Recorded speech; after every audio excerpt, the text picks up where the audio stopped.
Hello students, welcome to lecture 2 on computer organization module 1, in which we will discuss about the basic operational concepts. In our previous lecture we had discussed about the computer types and the various functional units.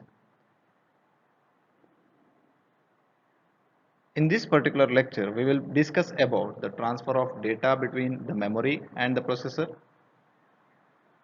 as well as the instructions and the registers that are associated in order to transfer the data between the memory and the processor. Let us understand what is a program. A program is nothing but a set of instructions that are grouped together to perform a particular task.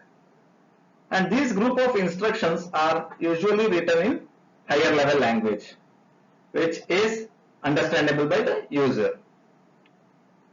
But the computer system will never understand the higher level language. So whatever the instructions that are written in higher level language has to be converted to machine level language using the compilers. Once the compiler converts the higher level language to machine level language, that is in the form of ones and zeros, it is stored in the memory.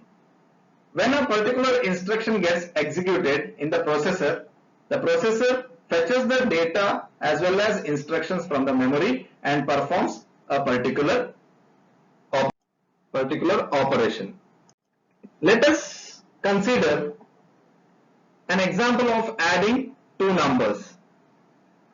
The typical instruction to add two numbers looks like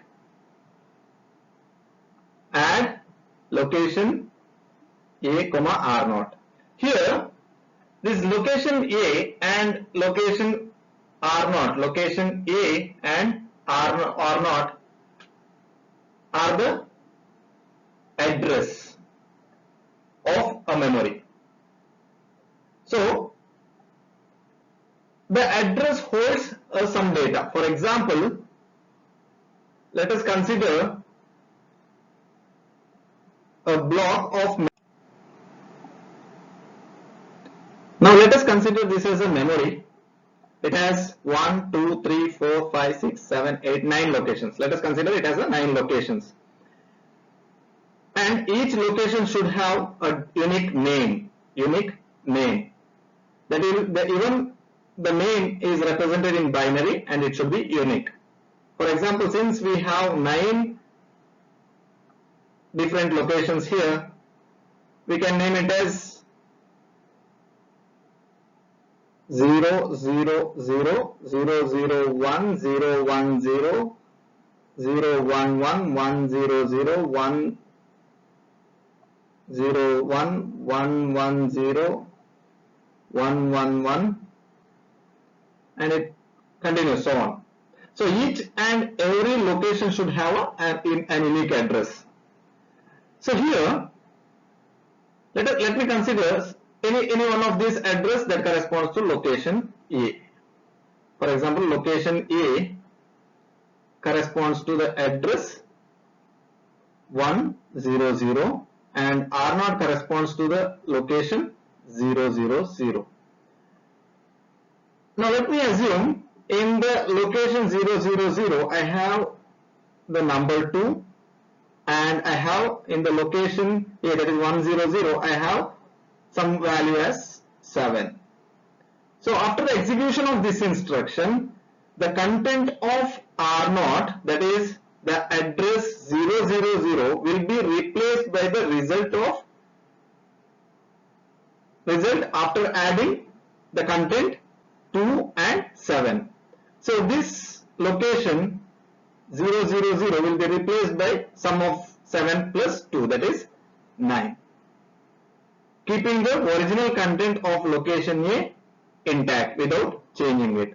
This is how a typical instruction gets executed. In the modern computers, the previous example can be modified as follows. The previous instruction add location a comma r naught can be replaced as load location a comma r1 and then add r1 comma r naught. R1 and r naught are the registers. Here what happens is, in the first step, the instruction sends the content of location A to a processor register R1. The second instruction adds the content of R1 and R0. These R0 and R1, since it is a processor register, the propagation delay can be reduced. This transfer of data from the memory is initiated by the control signals generated from the control unit. There is a control unit, one of the functional units, which performs the operation of controlling all the operations associated with the computer. So what it does is it initiates a control signal to transfer a data from a memory into a processor whenever the execution of instruction takes place. This particular modification helps in increasing the performance of a system so that the faster access is possible.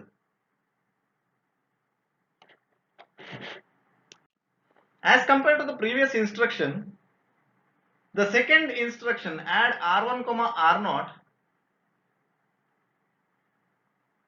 in this case both the content of r1 and r0 gets erased, whereas the content of location A gets preserved in this particular instruction.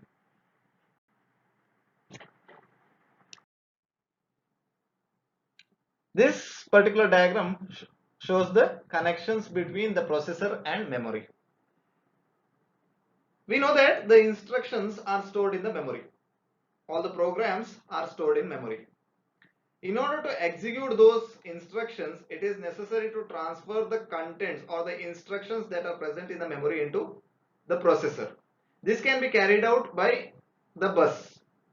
The interconnections between the arrow marks that represent here the arrow marks, these arrow marks represent the bus lines. Some of the bus are unidirectional, some are bidirectional. That we will let you know in the further videos when we discuss about the execution or about the bus lines.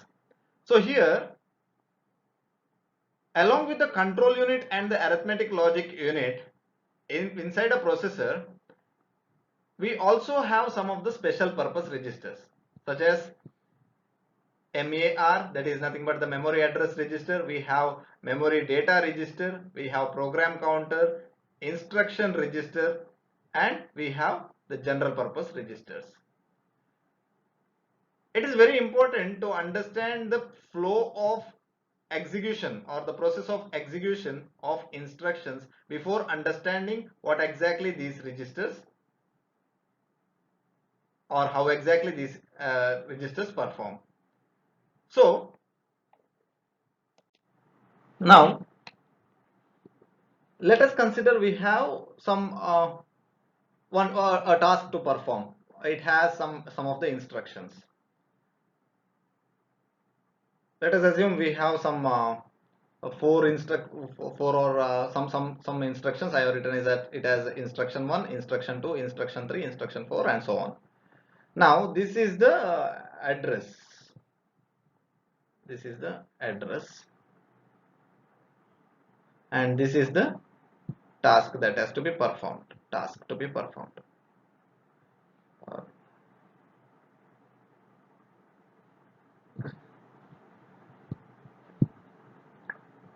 The task to be performed. Now, so I said that in the previous slides that each instruction will be compiled and it will be stored in the memory. Now, for time being, let us assume that each instruction takes 1 byte space to store, 1 byte. So, a single address that is the starting address always in the memory, the starting address will be 000. In the starting address, let us have the instruction that corresponds to instruction 1. We will, in the start address 0001, we will have instruction 2. 010, we will have instruction 3. 011, we will have instruction 4. Now this is the address and this is the instruction. So this is the memory. Now this will be present. This will be present here.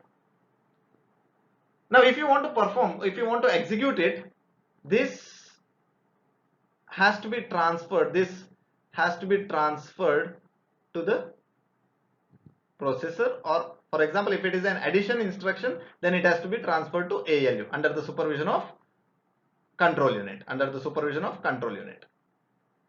So what it does now? So how it has to be transferred? And who will hold these addresses? There should be someone referring you that, or referring the ALU that this is the address and this is the instruction that you should execute. Who is going to tell that? So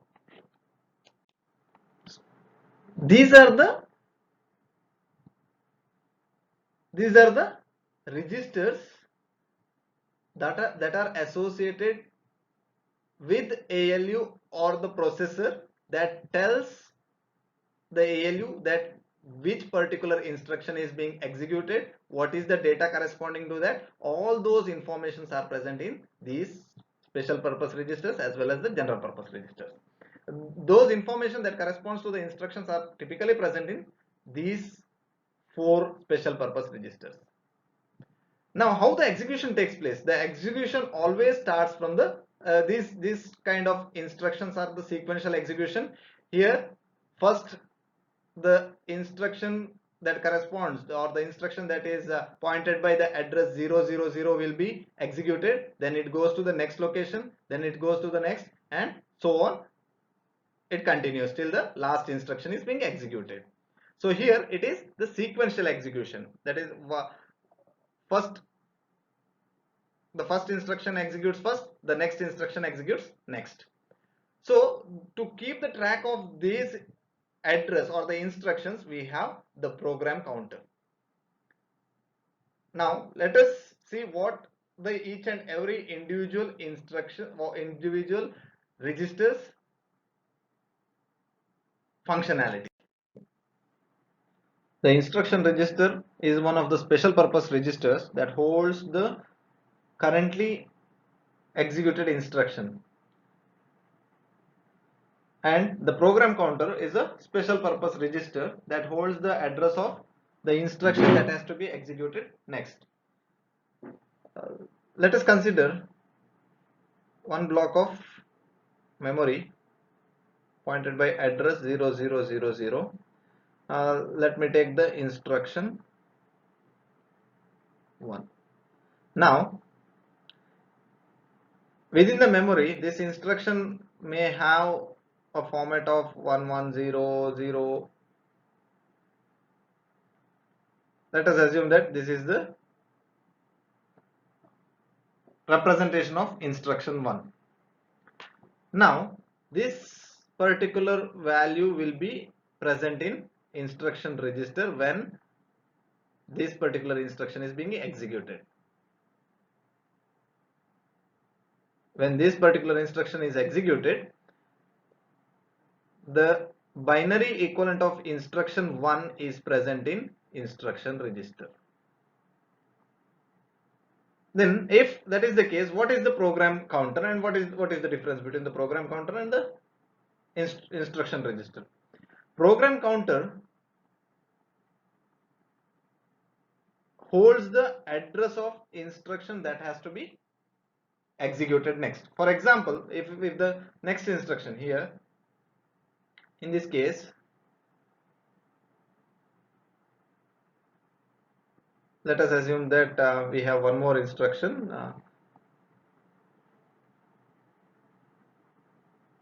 at the address 0001, instruction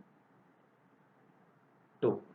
Now when this particular instruction is being executed, when this particular instruction is being executed, the program counter will hold the value 0001.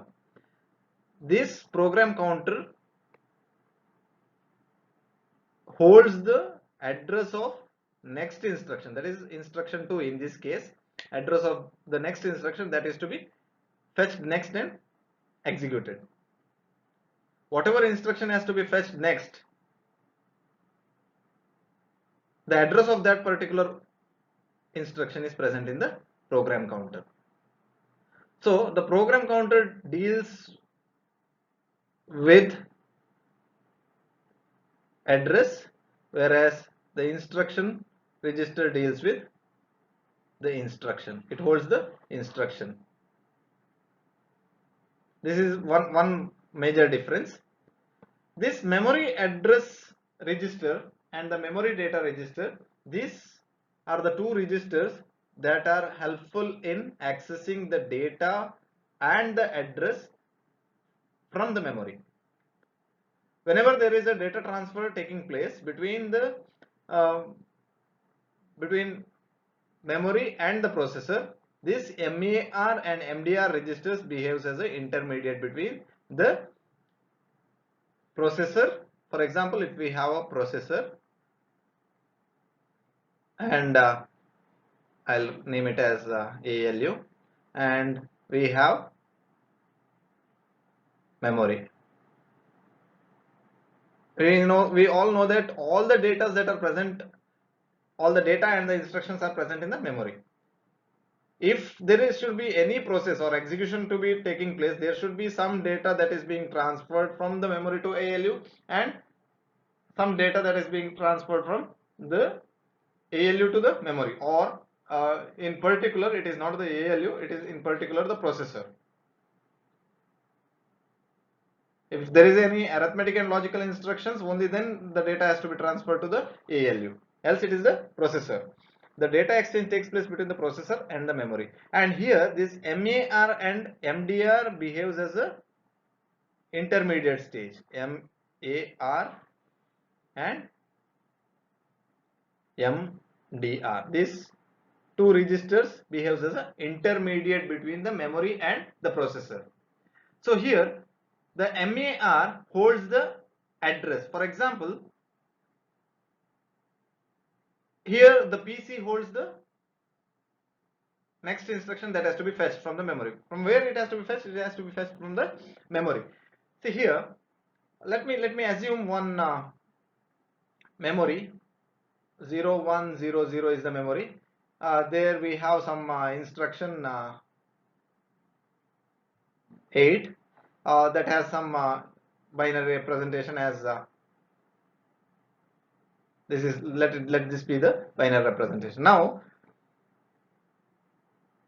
when the program counter holds the value 0100, whenever a program counter holds the value 0100, it means that the next instruction that has to be executed is instruction 8. So as and when this value is loaded into PC, the program counter in turn loads this 0100 into MAR register. This value will be loaded into PC. In turn, from PC it will be loaded to MAR, memory address register. When this tells the processor that the data has to be accessed from this particular address,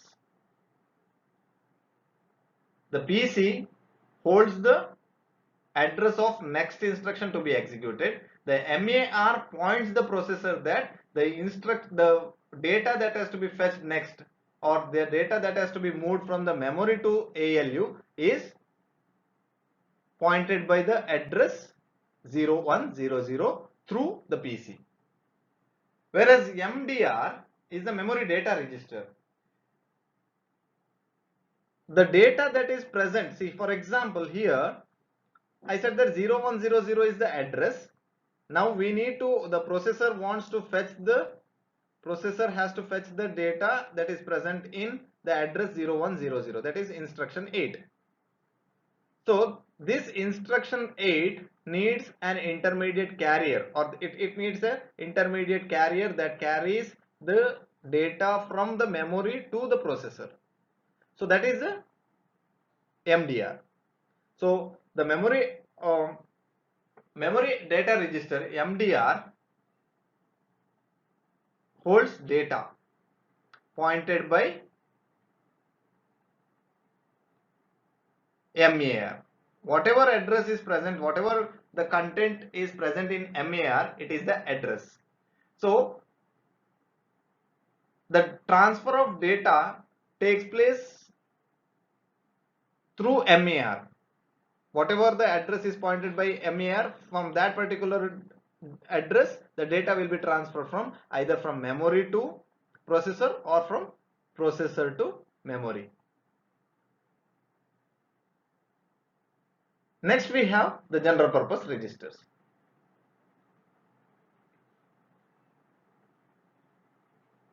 Next we have the general purpose registers. So in case of general purpose registers, these are the registers that are temporary storage devices that helps in executing the instructions, or that helps in holding the data temporarily for processing in the processor. If any computations are required, the computations are carried out using these registers so that the execution will be faster. They are general purpose.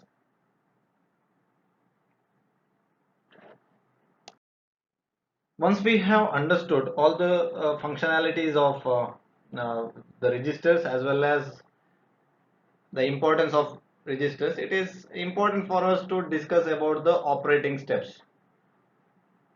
So however, we know that all the programs as well as the data resides in a memory, usually fed through an input unit like keyboard. The user writes the program, compiles it and stores it in the memory in the binary format or in the binary coded decimal. So when the execution starts, this execution starts as soon as the PC is set to an initial location of the program. As soon as the PC is loaded with the address of the first instruction, the program starts executing. What this PC does is, as soon as the address of the first instruction is loaded into PC, the PC transfers the data or the address into memory address register. Along with that, the control unit,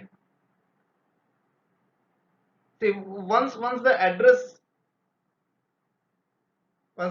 is decided, then the control signal or the control unit has to decide whether it has to read the data from that address or it has to write to that particular address. In order to read, it has to initiate the read control signal. That is, we have two modes of operation. That is, we can either read from the memory or we can also write into memory. Write into memory. There are two operations possible. So for this, whether we have to write to this particular address, this MAR will have the address, right? The MAR will have the address. Either we can write to this address or we can read from this address. We can either write or we can read. So this is decided by the control unit. Control unit of processor generates the read and write signals. If the controller wants to read from that particular memory, it will generate the read control signal is sent to the memory. As soon as the read control signal is sent to the memory, the data that is present in a memory, the data that is pointed by the memory, that is memory address register, will be loaded to the MDR register. Now MAR MAR will have some address, read signal is initiated. As soon as the read signal is initiated, in this particular address there is some data. This data is loaded into MDR register. This data that is present in MDR, that is loaded into the MDR, is transferred to the instruction register. The instruction register is the one register that holds the instruction that is being executed. So this is how a program is decoded and executed. What happens is the execution starts as soon as the value is some initial address is loaded into PC. So here first the PC value has to be loaded. The initial address is loaded to PC, which in turn loads the content of PC into MAR. The content of MAR, that means the data that is present in the address pointed by MAR, is loaded to memory data register. The content of MDR is loaded into the instruction register. The content of MDR usually will be the instruction. The content of MDR in this case is the instruction that will be loaded to the instruction register. The instruction, as soon as the content is loaded to instruction register, it understands what particular instruction has to be executed by the processor. The processor performs the task. In this case, we have just used the operation of read. However, any program that runs on any processor does not only have the read. It also involves ALU. It requires read operations as well as write operations. For example, you are adding two numbers. Once the result is obtained, the result has to be stored back in the memory. In that case, what you have to do is you need two numbers, that is the operands, that has to be transferred from the memory to the processor using the read signal. After addition, the result that is present in one of the registers has to be stored back to the memory, that is using the write cycle. So here, in order for the read operation, which involves ALU, it is necessary to obtain the operands. That's what I said. If you want to add two numbers, you need to have, for example, you need to add two numbers.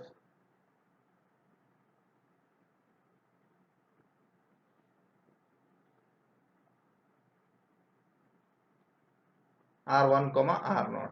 Now these two are the numbers. These are called as the operands. So this has to be fetched from the memory. These are present in the memory along with add. This is the instruction. This is also present in the memory. Along with that, we had already discussed how to fetch these instructions in the previous slide. Along with this, we need these operands to be fetched from the memory as well. So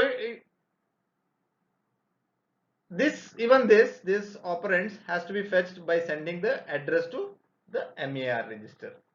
Here we have the MAR register. The address where the operand resides has to be loaded to MAR, and the read signal has to be initiated by the control unit.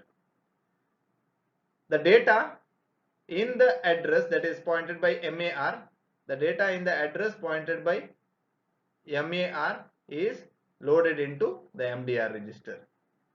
The data in MDR is transferred to ALU, which performs the desired operation. The desired operation in this example is the add operation. So what it has to be done?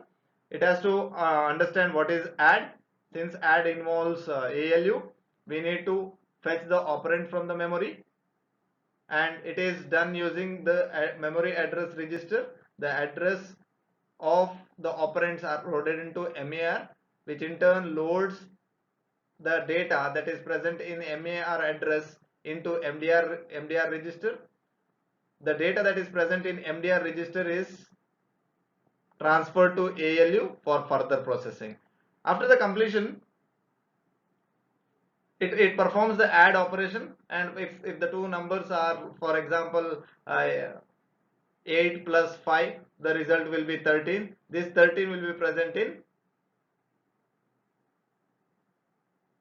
one of the registers based on the operand what you use. So once you get the result, this 13 will be present in some of the register. For example, if it is in the R0, you will have the result. So this result cannot be stored in the register itself. Instead, it has to be transferred to memory. So from processor to memory, if you want to transfer any data, then it is the write operation. The address of location, in this case, you need to load the MAR register with the address where you want to save the result. The address has to be loaded to MAR register, and the result of operation is loaded into the MDR. As soon as you load the address into MAR register, this 13 will be loaded, the result will be loaded into the MDR register. And meanwhile, you need to, as soon as the value is loaded to MDR register, if you initiate, or if the control unit initiates the write signal, the data that is present in MDR will be stored into the address pointed by MAR. So if this data will be present in, this 13 will be present in MDR, if for example MAR address is 0x800 is the address, if this is the address, as soon as you load, this has to be loaded to MAR, the result will be loaded to MDR. When the write signal is initiated, in the memory, if this is a memory, somewhere there will be an address 0800. It starts from 000, 001 and so on. At one stage it reaches to 0x800. At that address, this 13 will be loaded. After completing execution of one instruction, the PC value gets incremented by 1. That's obvious, so that it will fetch the next instruction for execution.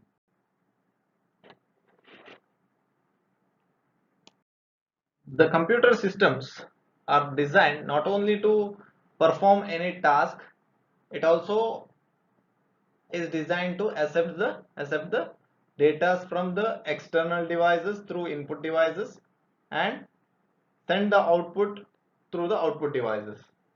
For performing such applications, there are some instructions that handle IO operations.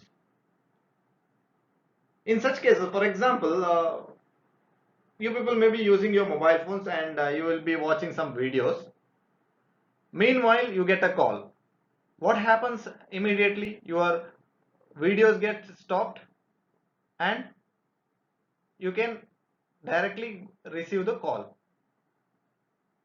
This is nothing but an interrupt. We call it as an interrupt. That is nothing but a normal execution of program. In such cases, the normal execution of program is stopped, preempted, to provide service for an external request. In our example here, the video what you are watching is the normal program that is running. The external request is the phone call. That phone call, that signal that preempts the normal execution of the program is called as the interrupt signal. The interrupt is a request from the IO device requesting the service of the processor. So what happens when a call arrives, your phone has to stop operating other functionalities and it has to switch towards the in order to perform the, or in order to set up the call.